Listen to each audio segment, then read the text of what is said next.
Hi Guy, welcome to the AMIGArama podcast. I'm your host Lefarius, and for this week we will be taking a deep dive into micro machines. But before we just do that, I've got a bit of news for myself. It's not really Amiga related. I have been playing so many retro games lately, not just Amiga stuff, but various different consoles, and I've been looking at things like other handhelds and maybe picking up the odd system or two along the way. And one thing that always comes across when I'm going through each of these is just how expensive retro gaming is becoming these days. I mean, just this is aside from the Amiga equipment, which is a £300 or £400 investment if you want to get into the original system. And I've been drifting more and more towards actually playing emulation for some of the older stuff I really want to go back to. In particular, something like Chrono Trigger. I've never really played that over on the Super Nintendo. I've heard it's very, very good, and I started thinking about it. Ended up picking up a SNES Mini and trying it out for a bit, which was great. And then at the same time, I got a retro handheld system which I could load up with emulators and play in bed and carry it around with me and things like that. The screen wasn't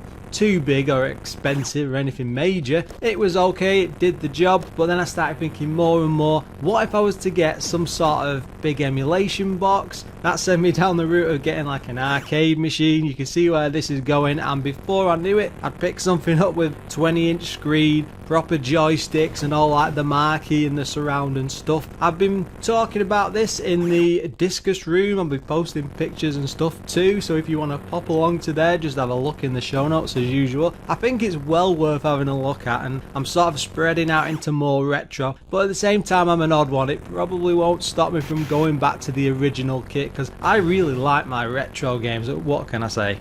Moving on to some Amiga news. Yes, there is some coming. First up, I saw this over on Indie Retro News the other day, and it's the unofficial CD32 release of point and click adventure games. Start with Simon the Sorcerer and more. There's a bit of blurb here. A collection of 86, bloody hell, point and click adventure games with all the classics released for the Amiga on here, along with some nice previously unreleased games like English versions of Teen Agent and Inherit the Earth, which is the full English talkie version on the disc. I think that was a German only game at the time. And also the unreleased full game of In Shadow of Time. You can find that over on cd32covers.blogspot.com. There's a massive link there. I will stick that into the show notes. I am a huge graphic adventure fan. Something like this is ideal for me. Just a shame I've not got a CD32 yet. I've been half on and off in about playing through the Space Quest series. They do take a lot of time to go through. Not enough, I don't think, to put into a weekly show on a regular basis, so I don't think I'll ever do a few of those in a row or anything. And I'm not too sure how point and clicks come across, because beyond talking about the story and some of the basics of the graphics, I suppose it'll be okay with some of the history. I've sort of covered them in the past. I've been steering clear because I've been a bit worried how you guys would come across with them, but if you would like me to talk more about these games and to cover more of them, by all means drop me a line or something on the comments somewhere and I'll see what I can do. Recently, there was something called the Deadline Demo Party over in Berlin, Germany. Now, all of the results from this are held on Poet.net, that's Pouet.net, and they had about 40 songs on there. I've been digging through a few of these. They can all be downloaded and played on an actual Amiga, but thankfully a load of these have been uploaded to YouTube. And the winner of this, which was called Lemonade, sounds absolutely fantastic. It's that 90s sort of hardcore, is it garage beat or jungle or something like that? I know nothing about music, but it sounds ace, and it's the sort of stuff as Amiga fans we should be supporting. It's fantastic that people are still going back to this system and being able to make this sort of thing. So yeah, follow the link or just listen to what I said before and go and check it out.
that's a bit of a short little ditty for the Amiga.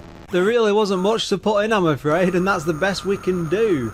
We are of course going to be looking at Micro Machines this week. Now this is a game series, I suppose, that's rather close to my heart, especially for the multiplayer aspects, and maybe not so much on the Amiga, certainly by the Mega Drive and the sequel with the it had like a really special cartridge which had 2 extra joypad ports on top. I've never even seen or heard of anything like that at the time, but it would let you play with 4 players at once, which was unheard of on the, especially on a Sega system like that. I mean, even on the Super Nintendo, I suspect you'd be looking at something like the N64 by the time that even became a regular thing.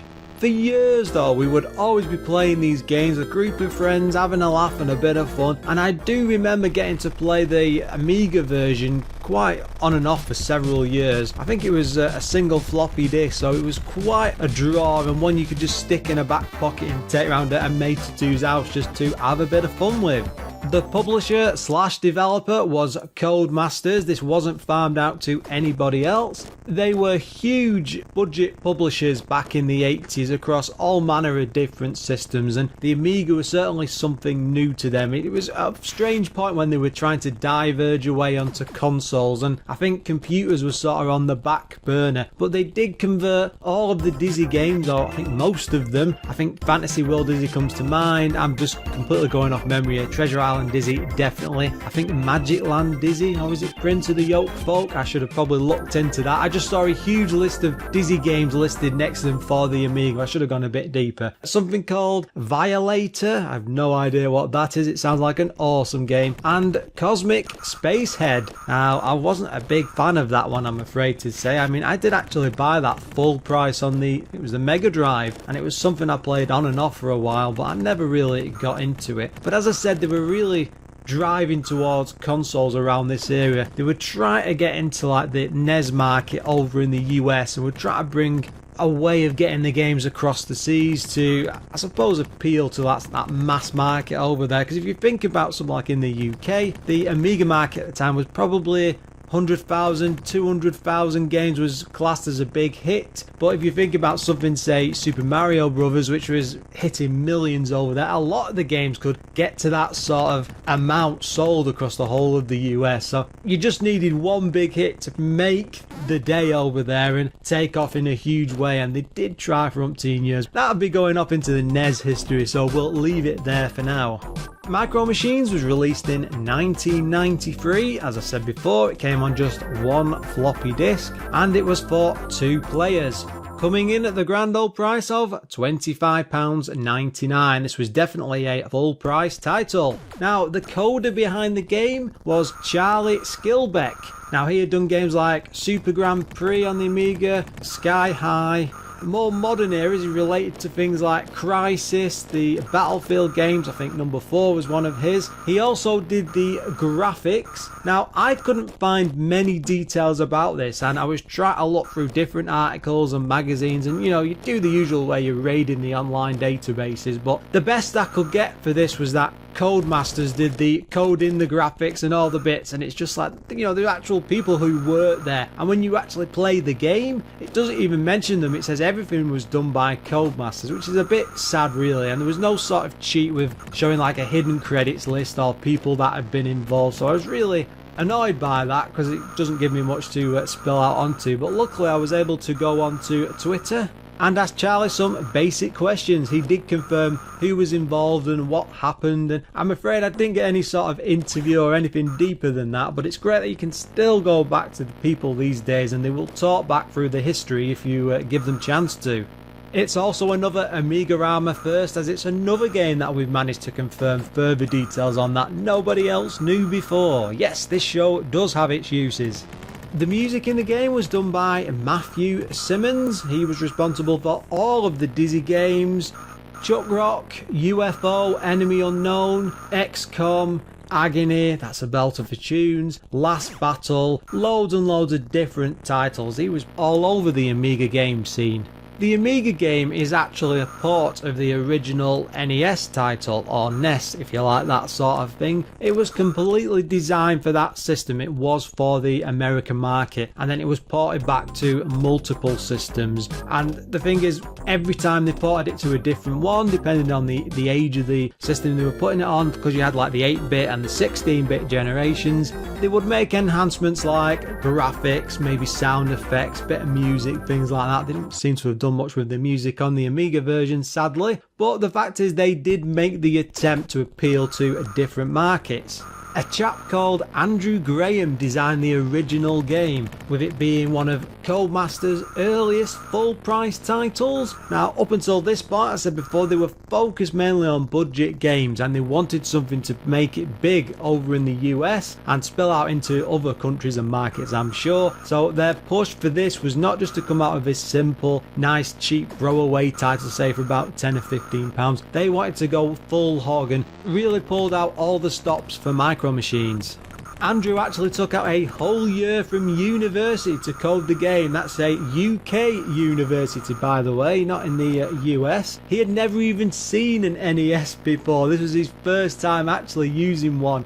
And he had coding experience elsewhere. They didn't just throw this at him willy-nilly. And he was given a Commodore 64, which was connected to a PC. And then in turn there was an NES thrown into the mix just to make it all work. I'm not even sure how cross-porting works, but it sounds absolutely incredible. Just how many systems can they use at once, just daisy chaining them all along. It sort of reminds me of the Mega Drive and the Mega CD and the 32X, and then the power converter adapter thing for the Master. Oh my god, that thing was absolutely terrifying. But I suppose on developers front it's exactly the same. You have to have all these different tools and graphics tools and all the rest of it just to make the base code to work with everything else. In an interview, he said that the racing arcade game Power Drift was a huge inspiration, and he had actually been working on a single track racing game called California Boogie Boys. That's a bit of a tongue twister, isn't it? Now, this was a very simple game, like with this one track. You had to just race to the edge of the screen, beat your opponent, and you would win. There was nothing really more complicated to it than that.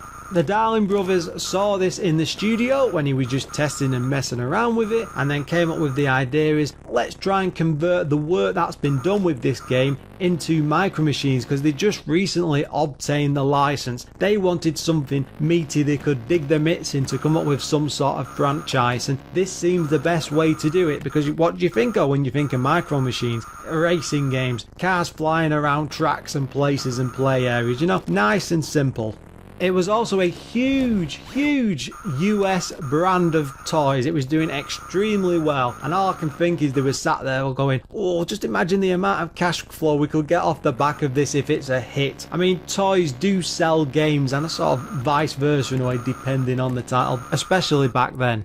The size of the actual toys and vehicles made the ideal match for household environments. You know, these are kids running around with these little tiny tinky toys, and from what they said in interviews, the actual track design just came naturally as they were looking around for big things for them to drive around, and it's just like, oh, we'll just base them around a house because that's the simplest things to do.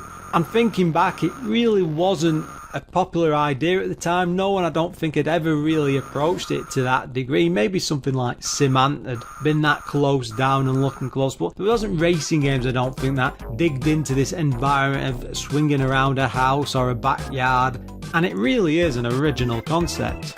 Although the original development wasn't actually done on an Amiga, it was done with deluxe paint for the graphics, which did astound me really, and they mixed that with a compiler program that one of them wrote, and then added that via a PC card which was linked over to the Amiga to do the conversion, and some jiggery pokery, I'm sure. How many systems were involved in making this one game? Should be on about 15 floppy disks from the amount of stuff I've been finding out about it.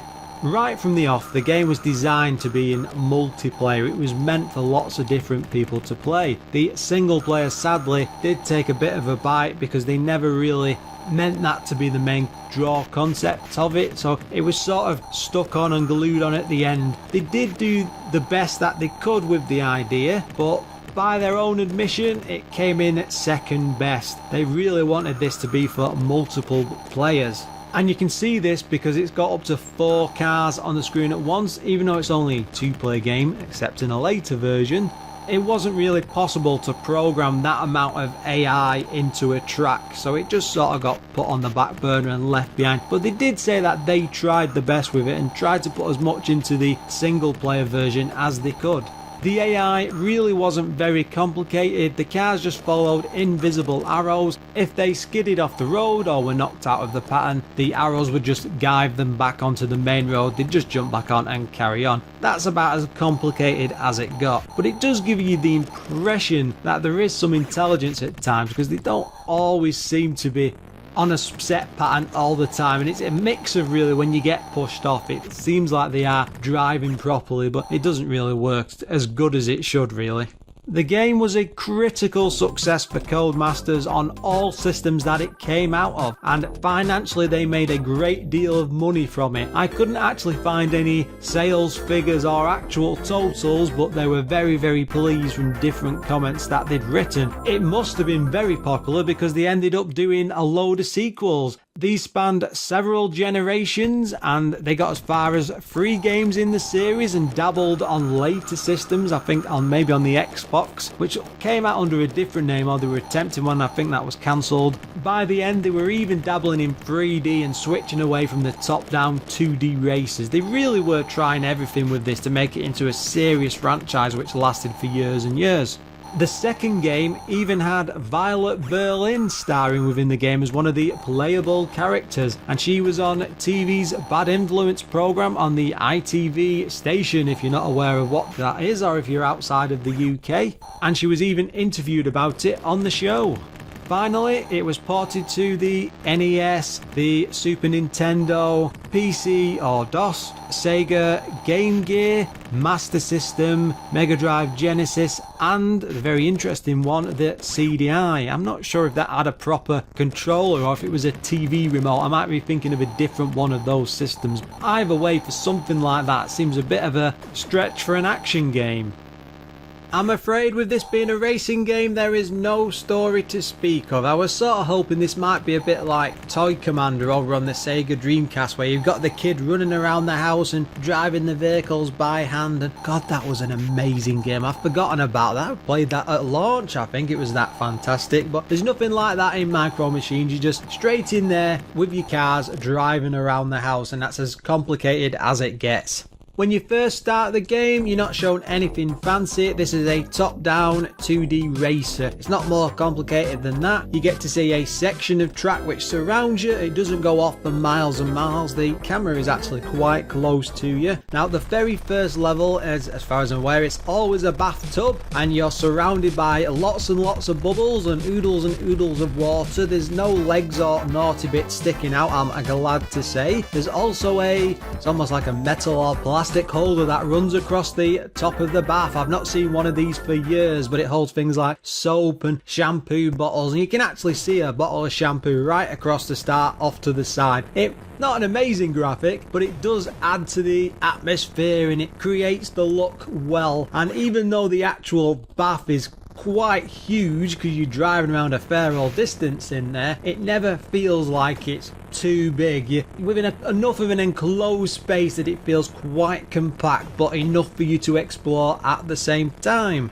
Along the bottom of the screen is a huge grey bar which shows the number of laps that you need to complete. This isn't just in numbers, it actually says laps to complete. There's also racer position. This is a bit of an odd that. Rather than just showing your number, it shows a number of coloured helmets which match the colour of the vehicle, so red, green, etc. Now, as you move around through the race and you get in different positions, they flick back and forth, and it's not the greatest looking thing, and it can be a bit confusing when you just try to quickly glimpse down to it to work out what position you're in. Most of the time it's not an issue because the cars tend to stick quite close together and you don't really need to look at that, but it is a bit of a distraction off at the bottom, and I would have preferred it just to say like first, second, third, fourth, and leave it at that, because you don't really need to know where everyone else is. But then again, what am I saying? Because I suppose if you're in 2-player, maybe you need something a bit more complicated. The game does use 2 buttons, which was quite pleasing. One of which is nice and simple, it just accelerates the car. The other will fire a weapon if the vehicle has got one on top, but the only one that does is the tank, which is much further in the race courses. You don't play that right from the off, and even then it's nothing amazing, it's just firing a few bullets out in front of the car. If they hit people, they will blow up. But that doesn't transform the game into like a battle royale where you're all facing off against each other. It's really simple. It's just a case of if anyone gets in front of you, you can fire at them a couple of times to take them out, and vice versa. So you've really got to be careful how you would position that tank to fire at people. It's very basic. There isn't any sort of brake. I don't think you really need it. The cars do turn quite well on the spot. Hitting left and right will guide them off to either side. It controls really well, I'm happy to say. Everything turns quite quickly, and you never feel like you're in a situation where the controls are to blame. They really have hit the spot with these.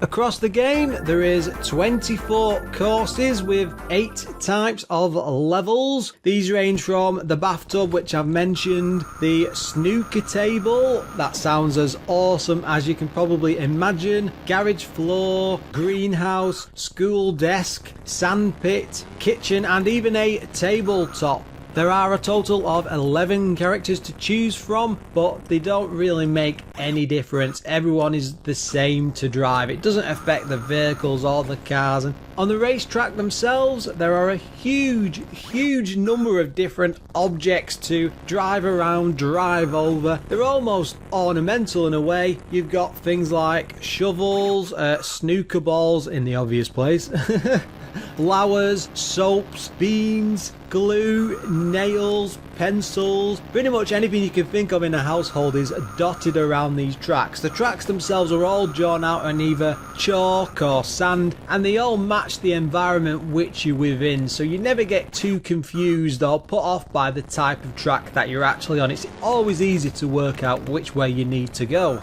The objects are quite strange. Some of them will just slow you down. Things like the beans and the glue, they don't actually move, you just drive over them, but your speed will just disappear. But then if you hit a thing like a nail, you can just either stop dead or bounce off in a direction. One of the greatest things you can do is bounce into a snooker ball. Again, none of these things move, they're just static graphics, almost like a border. But the snooker balls and direction, they fire you off in a set direction. You really do bounce off, and if you've got a bit of speed, you can use that to your advantage, because there's a few of them that will be lined up in almost like a column, and the track goes right through the middle, this very narrow gap. And if you time it right, you can bounce off one before them and sort of slide through the middle and knock other people out of the way and just cause all sorts of damage. The obstacles are really planted well, and it really does add to the game environment as you're exploring all these different areas.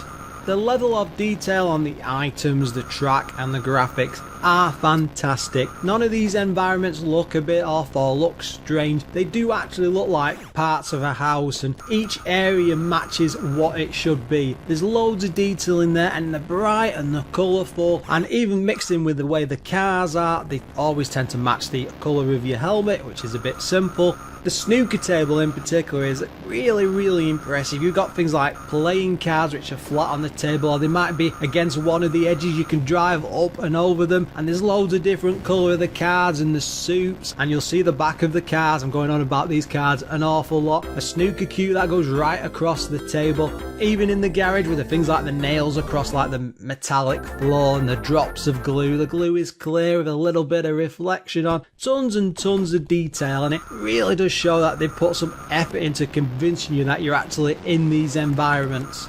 The tracks themselves are very sharp and can be very tricky, with loads of obstacles laid to trick you or send you off down the wrong path. Of course, like with racing games, you get to learn the way they are, but at first, when you're first exploring and taking your time to get around areas and stuff, there's a few like side paths and things that push you off in a certain direction, depending on the type of game you play, because there's like 2 sort of modes to it. There's one where you're racing ahead to get in front of the other person, you get too far, you win a point, and the other one is nice simple race where you slap bang in the middle of everybody, you try to get into first place. That's nice and simple. but you do need to stay close to the track middles. You really do need to be on course for most of the times, and the way that they slide around corners, a lot of these are drawn onto the environments, like on top of a table and so on, and you've got things like rulers and chalk drawing the lines out, and it really can be tricky to get around some of these corners and past certain sections. What's a racing game like this without piles and piles of different vehicles? You've got loads included in this. You've got F1 cars, tanks, normal cars, racing cars, helicopters, speedboats. I'm sure I've missed a load just trying to list them off the top of my head there, but the fact is, all these vehicles drive differently. They all feel very, very different. The F1 car is probably by far the fastest in the game, but something like the tank is slow and plodding, and yes, it's got a weapon on top, and it makes for a different type of race. Sadly, all of the cars within each race, they're all limited to the current one that you're in. So if you've got an F1 car, everyone else has got an F1 car. If you've got a tank, everyone else has. It has 2 game modes. One of these, as I said before, is head to head. You do get to race up to 4 other vehicles in that. And challenge mode. Now these are very, very simplistic. It's things like get far ahead of the other car, beat a track in a certain time. Nothing that's really too taxing, and this one does feel like a bit of an add-on extra mode. It's nothing too amazing. The main aim of challenge mode though is to collect as many micro machines as possible. You get presented with a screen of a big yellow plastic house. I suppose this is like one of the models in real life, and every time you complete a challenge mode you get one of the little cars, and you can actually see that appear inside this little house, and when you've got a full set, nothing really happens, but it's exciting to think that you're building towards something. But sadly, you could spend ages doing all these and getting through them, but there is no save mode, and so you can't keep that. You don't get to keep any of your times. Now this is a pure racing game. There are no items to collect through any of the races. They could have added loads of those, I suppose, to add some variety, especially when you've got things like the tank and the cannon. I bet it would have been nice to just have a little bit extra. You're pretty much stuck with racing, and it doesn't get any deeper than that. Again, this is a single disc game, so I don't suspect they were planning on doing anything more taxing than simple racing. The game does have title screen music, as you heard earlier, but that's about it, I'm afraid to say. There's nothing really amazing about that tune. It's a nice little ditty. There's also a few of them dotted between levels and stuff, almost like celebration music, but these aren't big, like 4, 5, 6 minute long tracks, just a little ditty and then off you go. Bit sad, I suppose, on the music front. It is filled with an average mix of sound effects, and you get things like the engine noise, some skidding and clashes and things when you bounce off, but nothing like really involving or clashing of motors or engines or anything like that. There's no like huge soundscape to explore or listen to. This is pretty basic, and it does come across like that when you're playing.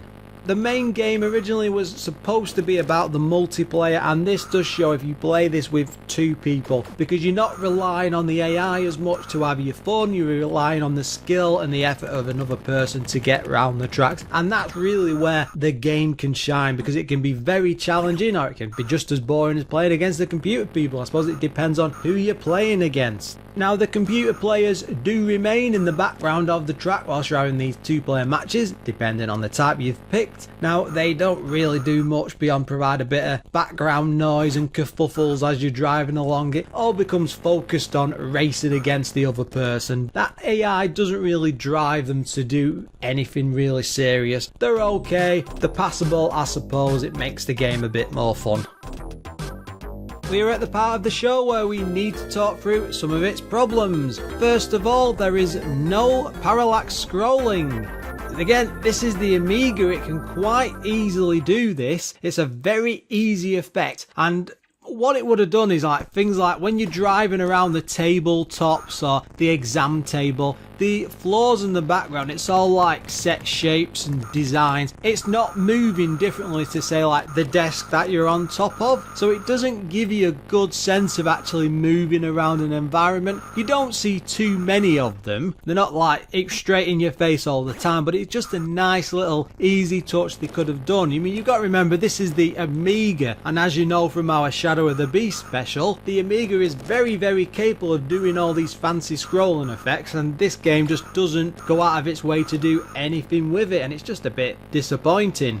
As I said before, there's only 2 game modes, head-to-head and challenge mode. This is very, very strange to me, especially for a racer. I mean, this is like the early 90s when Mario Kart and racing like F-Zero and stuff on the consoles, these were becoming a big thing. And there's nothing to this game whatsoever. Now bear in mind that Codemasters was supposed to be making more than a budget title, and it feels like they've shortchanged you a bit with this. It could have done with something like a League or a Mario Kart style cut with the challenges mixed in, and maybe you have to win positions in racing. They could have done lots and lots of different things with it. The one player was, by their own admission, an afterthought. You know, they tried the best with it, but they did just stick it on, and it does show. But it seems weird really, because for the sake of programming a few tables and extra menus, that's not very complicated for an Amiga game. They could have done a lot more with it, and again, it just disappoints me. There's a lot going on with this game. It is a good game, but it's got these are pretty glaring issues. When you're driving around the tracks and you see things like the snooker balls or objects, they've got like these really neat shadows, and it seems very, very bizarre that when you're driving around with the different vehicles, if you go over a little jump or a bump in the road, your vehicle will actually lift up in the air and you will see a round shadow underneath. It seems a bit odd that they didn't make any sort of effort to show the shadow of the vehicle. I don't know if that's really, really difficult, but the fact that they've got a circle shape there and all the vehicles, maybe it just added too much work, and it just seems a bit lazy.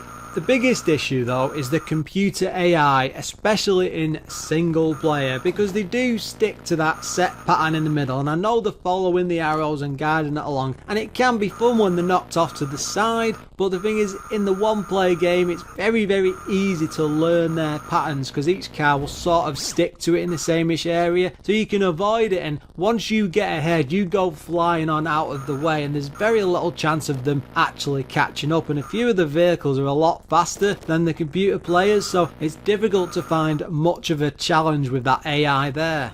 I did really like the yellow house and the collecting the cars, but the thing is, that's all linked to the challenge mode. It feels a bit pointless. There's no other rewards for doing the challenges. There's no like hidden cars or extra tracks to unlock, and again, they could have opened that a bit more. You've got so many courses. They could have, say, locked away 2 or 3, and then you had to complete certain challenges and then unlock these courses later on within the game, but there's just nothing like that, and it just leaves you a bit disappointed with the challenge mode on the whole. There is no in-game music whatsoever. That does feel like a real shame, because if you think of something like Mario Kart with the music turned off, it's a bit boring. Yes, you've got the action on the screen, but you want a lot going on. There can be very, very frantic points, even in this game, and you want that bit of a oomph to push you through and get a bit excited, but it's just dead quiet. There's nothing going on beyond the sound effects, and the sound effects aren't amazing whatsoever, so there's no sort of musical atmosphere. There's nothing driving you through the races. They should have done a lot more for that. And another thing before we move on, I had next to no problem with any of the vehicles. Most of them were great. I really, really enjoyed them. The one that stood out as being a bit disappointing was the tank and the tank sections. Now, the tank firing a cannon, it's not amazing, it's just a little bit. It's almost like firing a pea shooter with a couple of shots to take someone out. It's a bit of fun. I've not said this before, you can damage the other cars. There's no sort of energy bars though, so it's pretty hit or miss, because sometimes you can hit them once or twice and they'll blow up. Other times they can hit a wall and blow up, and then another time they can go crashing into the same wall, get hit by something else, and nothing will happen. So it's a bit mix and match, but it's very easy to dodge. I just think it could have done with more tank sections or a few more improvements, and that also ties into the lack of items. Again, comparing this to Mario Kart, and that's probably not fair because they are very different types of games. I would have liked some sort of option of extra weapons, because it's teasing us in a way to give us the fire from the cannon, which shows that the vehicles can do something else, and then not let you collect any sort of speed boost or jump or any sort of fancy item or anything. It would have added a whole other element to the racing. I'm not sure why they didn't. Maybe it just didn't occur at the time. I don't think Mario Kart or anything like that was really out at this point, but it seems like they were almost there with the tank bullets, but they just didn't go the extra mile to clock onto that idea. It's time to have a look at the magazine scores. Amiga Format offered 90%. Ooh. CU Amiga gave it 89%. The One, 89 as well. Amiga Power, 88%, Amiga Action, 83%, and lastly, Amiga Computing gave it 80%. Now, going off these scores, this sounds like an absolutely amazing, fantastic game, especially compared to other races, I suppose. And I get the impression, though, from my playing through of this, it's not that sort of level of game. For me personally, I think this is a 7 or 8 out of 10. I can see why it's got great scores in a way and hints at it, and I suspect going off this that these guys were only focusing on the multiplayer, because it would have been great to play this with like other people in an office, because you're playing over a couple of days, you know, and having a bit of fun with other people. But if you're sat at home playing this single player, which most people at the time would have been doing, it seems that they haven't dug into this properly. It's the only way to me that I can justify these as proper scores. On the whole, this really doesn't feel like a budget game. You know, there's an awful lot of fun to be had, especially when it comes down to the multiplayer. There is a lot of challenge in there. There's a good amount of courses. I've never sat really with a racing game before and thought, yeah, there's enough tracks there. You do feel that with this, you know, 24 courses split over between the two packages. There's a lot going on. There's a lot of value there, especially for a single floppy disk. The single player, though, it just doesn't do enough. There isn't enough of a game there to be doing on a regular basis. You can have a bit of fun with it, I suppose, in short bursts, and it's okay to go back to, but without another person there to drive you on, to provide enough of a challenge, the AI is too limited really. It's not great enough to be pushing you or challenging you in any sort of serious way. I mean, it's a shame because there are some really good looking racing tracks in there, and for the time it must have felt like actually being in a house and racing around the different environments and having a bit of fun. It matches the look perfectly. The environment of like the desk or the kitchen counter with all the different items on, and my favourite track, which was the one racing around the snooker cues and the snooker balls and stuff, and driving into the snooker pockets and then coming out almost in a warp somewhere else. Very, very exciting and odd way to play a game, and for the time it would have just blown people away. The handling as well is absolutely fantastic. Not many racing games reach this level of accuracy and fun control, and most of the other ones tend to be very average games. There are real like hairpin bend moments where you're swerving around like these snooker balls, or you're stuck in corners. And again, I keep going on about the snooker tables, but I had a real lot of fun in them. There's just not enough of those sections or courses to be racing around in. For the single player, it's crying out for other modes. It just feels like they need to put more in there. They need to make a bit more effort and just add some extra things to do for the single player. It's just very disappointing. It feels like this game sets them up perfectly for a sequel. The racing engine is there, they've got the ideas, they just need to stretch it out a bit more and do some more things here, there and everywhere, and I can understand why after it being such a success they came back to it. I'm a huge fan of the Sega Mega Drive edition. It was the one I played a lot growing up, but this just isn't quite there. It's got the handling, it's got the tracks, it hasn't got the modes. Sadly, it's almost there, but no cigar. Sadly, it's time to draw the show to a close. If you've any comments on what you've heard today, you can pop along to AMIGArama.com, drop me a line on lefarius@AMIGArama.com, or even come to the Facebook page, which is facebook.com/AMIGArama. Of course, we are on Discuss and Twitter, which is @AMIGAramaPod. I almost forgot what that was then. And I would just like to take a moment to thank all of our Patreon supporters. They are still with the show, thankfully, and helping to keep the lights on. They are Adam Bradley, Figgy CTZ, Graham Vebke, Glenn Milford, who does the Casual Retro Gamer weekly show, Jason Warnes, O'Brien's Retro and Vintage, they have a site with the same name, Retro Ravi, Richard Legg, Sneff and Treble. Again, a big thank you to these guys, they help keep the show going. Anyway, until next time guys.